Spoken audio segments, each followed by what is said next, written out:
Well, the Reverend Frank Chikane believes this is a great moment for South Africa, but he says he doesn't enjoy the fact that former President Jacob Zuma must spend the next 15 months in prison. Chikane has welcomed yesterday's Constitutional Court ruling that found Zuma guilty of contempt for ignoring orders to appear before the Zondo Commission. Chikane is part of the Defend Our Democracy campaign that's been picketing to protect the judiciary. And the struggle stalwart carved out his time in his busy schedule to chat to us live this morning. Ngiyabonga Ntate for your time. We appreciate it. Reverend, what does this judgment signify for you? Well, I mean, the judgment is significant because it establishes the fact that in our democracy, no one is above the law, and that it doesn't matter how powerful you can be, not even the president can be above the law. And that's the extraordinary thing about the democracy and the constitution we adopted. It will not allow anybody to impose himself or herself on the people of South Africa. And that we must really celebrate, that the courts have taken the position that's very clear. It sends a good message to all those who want to defy the law and the constitution, that they will go to jail. Although we don't, I don't enjoy the former president going to prison, because he shouldn't. And he should have just complied with the court orders. Reverend, why, if you can just remind us, why is violating the Constitution such an affront to democracy? Oh, no. Any country without a constitution, it allows for dictatorship. And so if you defy the constitution, you open the way for even criminals to defy the law. And even syndicates, criminal syndicates will defy the law, organize some military militia to protect them like it's happening in other countries. Once that happens, then our freedoms are lost. There will be instability in the country, and those who are powerful will be able to exploit the poor and enjoy themselves at the expense of the poor. And that must be stopped. We fought for our freedom. We fought for the constitution that we have, and we have to defend it in any means, in any way possible, because it's for the people of South Africa. It's not about individuals. Reverend, I mean, you were detained, you were imprisoned, the security branch tried to kill you several times. Adrian Flock apologized later on. You really were and are still a stalwart of the anti-apartheid movement. When you saw the former president defying the Constitutional Court, what made you mobilize and fight as hard as you did during apartheid for our new democracy? Well, I'm one of those who made huge sacrifices. Others did more. Many died. We were thoroughly tortured. Those of us who are still able to say so, to tell the story. And I was poisoned because we opposed a repressive regime. And we made sure we have got a constitution that guarantees the rights of the people of South Africa, including ordinary people. And therefore, when we saw that process of defiance of the Constitutional Court, we felt this is the time to call on the people of South Africa. And I use the word, the last line of expression, the last line of defense, that the people of South Africa are the last line of defense. No one should be allowed to violate our constitution or work outside the law. Otherwise, criminals are going to govern us. And that's what really made some of us to feel this was the time to take a stand. And we're not going to stop because the former president is being taken to jail. We're going to campaign to make sure all those who worked outside the Constitution, outside the law, who looted the resources of the state and the people, account for what they've done, and that they are brought to within the law and sent to jail if they are found to have broken the law. I think that's what we're trying to do. Clean up the system, stop corruption, make sure the government serves the people of South Africa rather than serve the interests of some individuals who have been elected and trusted with a responsibility, and they abuse it.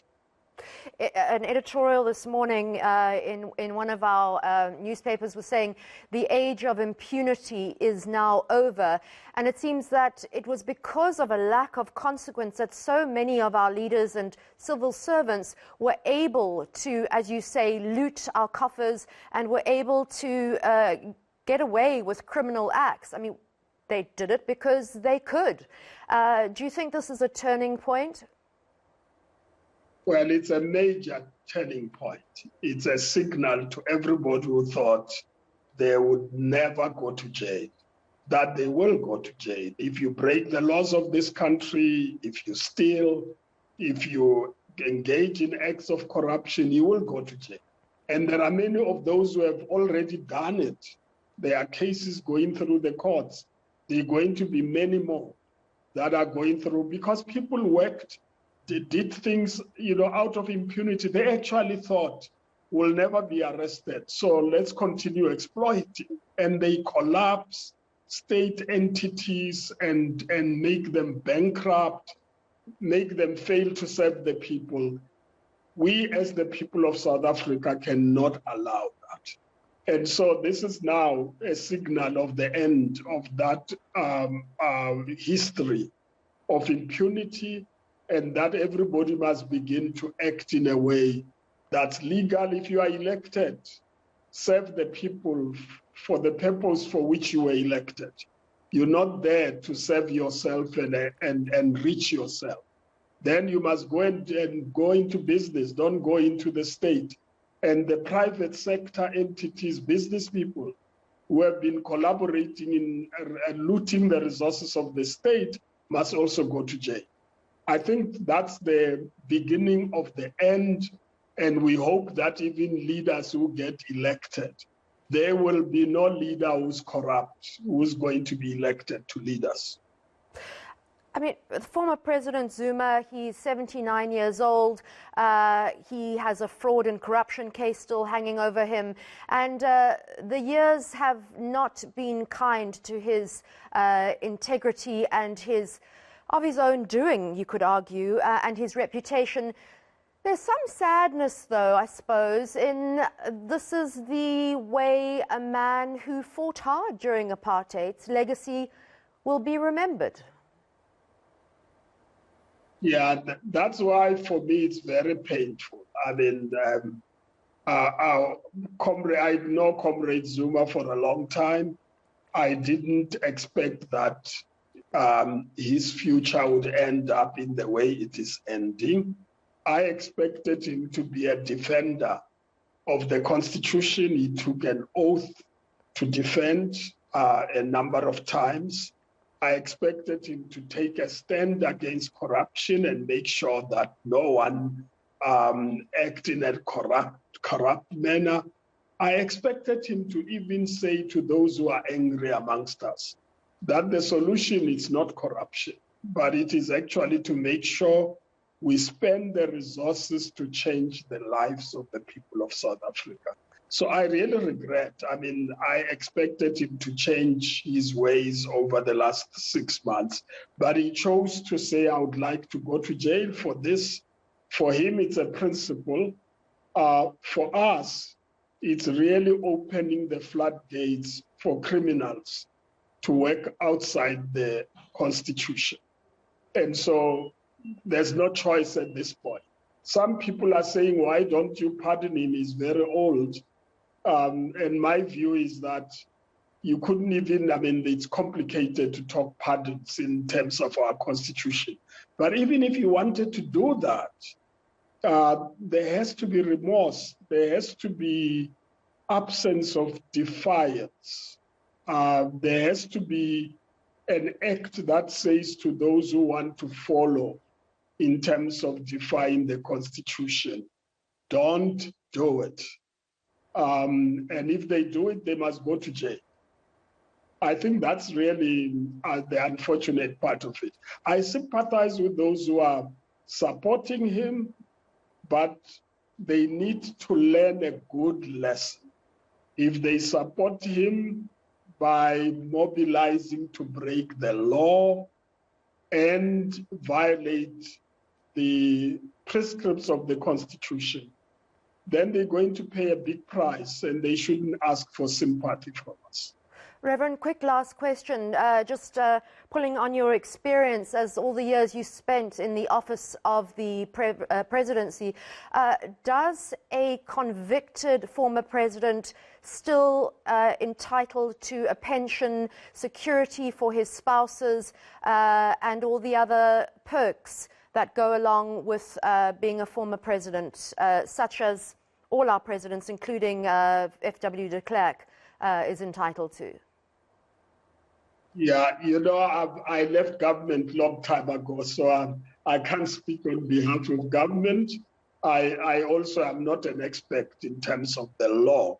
But what I know is that the Constitution provides that if somebody committed criminal acts, you know, there are three specifications in the Constitution why a president would be removed from office. And it says if you are removed for committing crimes, serious crimes, you would lose your benefits. But that's when the president is in office. I have no idea what happens with a former president. So I think you should talk to lawyers about that. Fair enough. Are you going to reach out to former President Jacob Zuma before he hands himself over? Well, we have tried from the church leaders' point of view. We have tried to reach out to him, and so we did not succeed before this ruling. I think with this ruling, church leaders can only play a pastoral role, and each one of the leaders have got a pastor who has to play that role, and I believe that those who are directly involved will do that. Ngiyabonga, Reverend Frank Chikane, thank you so much for speaking to us.